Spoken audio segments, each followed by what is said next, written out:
হরে কৃষ্ণ কৃষ্ণ কৃষ্ণ হরে হরে, হরে রাম রাম রাম হরে হরে। ওম নমো ভগবতে বাসুদেবায়। ওম নমো ভগবতে বাসুদেবায়।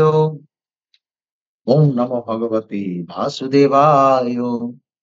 মুখং করোতি বাচালম পঙ্গু লঙ্ঘয়তে গিরিম, যৎকৃপা তমহং বন্দে পরমানন্দ মাধবম। শ্রী গুরুদিনতারিণম শ্রী চৈতন্য ঈশ্বরম। নম ওং বিষ্ণু পাদায় কৃষ্ণ পৃষ্ঠায় ভূতলে শ্রীমতে জয় পতাকা স্বামী নীতি নামিনে। নমো আচার্য পাদায় নিতাই কৃপা প্রদায়িনে, গৌর কথা ধামদায় নগর গ্রাম তারিণে। শ্রীল প্রভুপাদের উপদেশ, 1974, 23শে সেপ্টেম্বর, কলকাতা। রাধারানী হলেন পারমার্থিক অনুপ্রেরণার উৎস।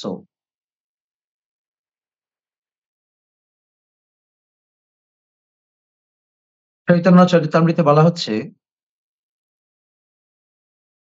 আহ্লাদিনী দ্বারা তিনি করেন রস আস্বাদন, আর আহ্লাদিনী করেন ভক্তের পোষণ। ভক্তদের যে পারমার্থিক পুষ্টি সাধন শ্রীমতী রাধারানীর অহেতুকী করুণাতেই সম্ভব হয়।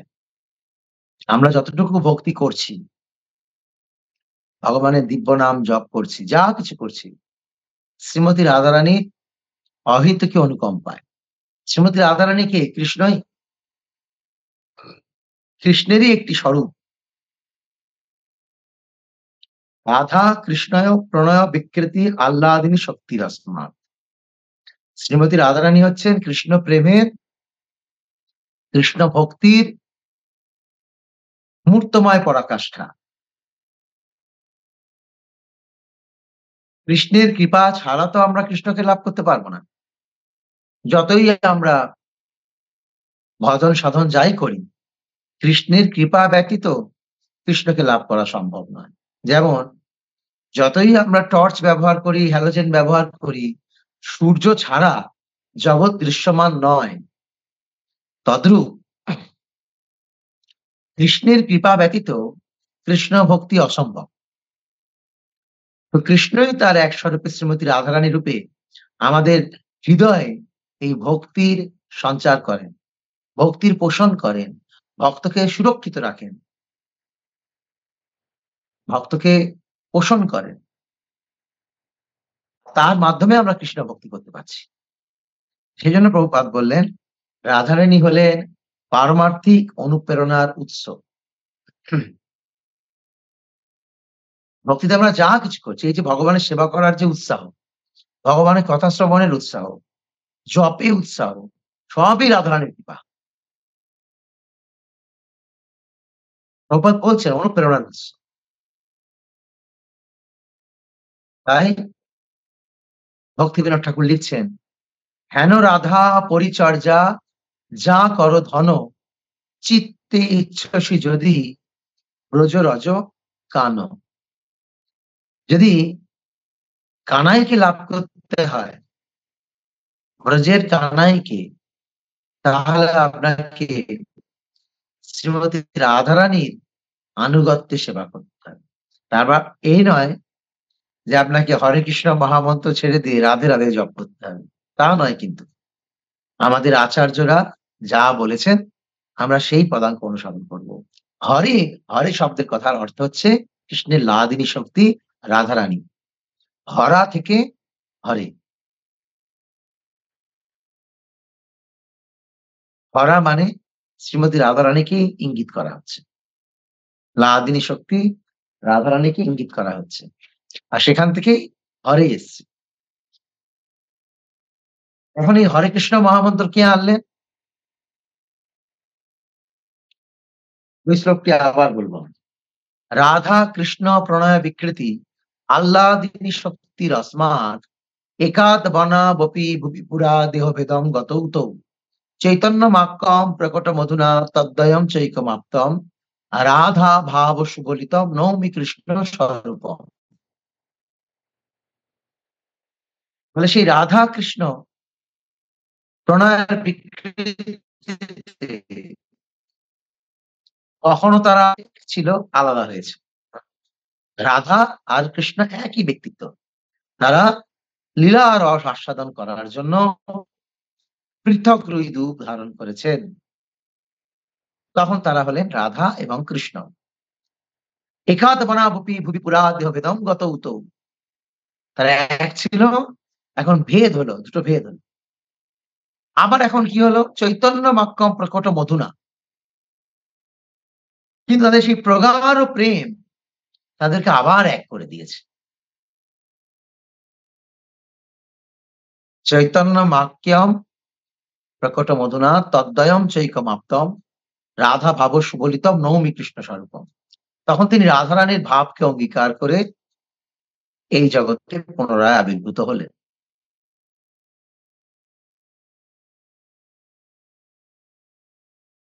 একসময় রাধারানী আর কৃষ্ণ আলোচনা হচ্ছে। তো কৃষ্ণ রাধারানীর এই মহাভাব দেখে অত্যন্ত লোভ জেগেছে যে, তোমার যে মহাভাব, এটা আমার কাছে খুব লোভের বস্তু। রাধারানী বললেন যে, লোভের বস্তু হলেও তুমি এটা পারবে না। কৃষ্ণের কাছে পারব না বলে কোন কথা আছে? শব্দ নেই তো ডিকশনারিতে। কৃষ্ণের ডিকশনারিতে পারিব না বলে কোন ওয়ার্ডস নেই। তো কৃষ্ণ বলছে, কেন পারব না? আমি পারব। তো কৃষ্ণ তো সেই মহাভাবকে আস্বাদন করার জন্য নামলেন। কিন্তু রাধারানী কি করে সহ্য করবে কৃষ্ণের কষ্ট? তাই ওপর থেকে রাধারানী প্রোটেক্ট হয়ে গেলেন। ওপর থেকে লেয়ার হয়ে গেল রাধারানীর। রাধা ভাব সমন্বিতম। অন্যকে ফোন করে বলে ইউটিউবটা চালু হয়নি।